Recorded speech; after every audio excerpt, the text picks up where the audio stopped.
Bitta inson kelgan, mana shu yerda o'zimiz turganmiz, oldimga yurgan Shokir O'zbekistonga ketgan. Men bilmaganman, kartamni TikTokga ulab olib 150 million so'm pulimni sikishtirib tashlagan. 150 million pulimni sikishtirib tashlagan. Azla 27-chисло kuni kelgan.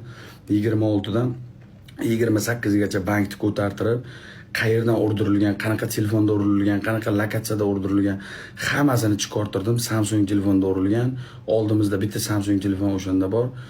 Xullas, men gumon iymonni ayiradi, betiga 20 ta fakt bilan qo'yib berdim. Bizdan ajralib uyga kirgan, biz restorandan chiqqanmiz o'sha kuni, o'tirgan paytimiz restorandan chiqib turib xonaga kirganmiz. Men qolaman, buyog'im og'riyapti, men bormayman deb xonaga kirib olib turib, bir kechani o'zida 150 million pulimni sikishtirib yuborgan. 150 million so'm pulimni sikishtirib yuborgan. Men indamadim, Allohga soldim, Xudo bersin yo'limga. Pul uchun men oqibat uzmayman, bitta og'iz gapni gapirdim, qaytib gapirmayman.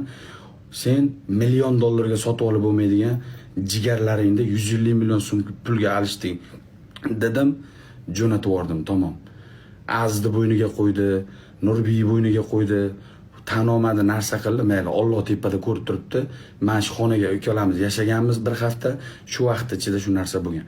150 million pulni men bugun ko'rayotganim yo'q. Mashinamni urib begona bachalar yo'qib yuborgan paytim kechib yuborganman. Trekkerlardan kechib yuborganman. Bu narsani men ko'rmaganman. Men qaytib bu temaga to'xtalmayman. Bir marta gapiraman, tamom. Qaytib bu temaga to'xtalmayman. Kimligini ham o'zlaringiz cho'zib qo'yinglar, kimligini aytmayman. Всё.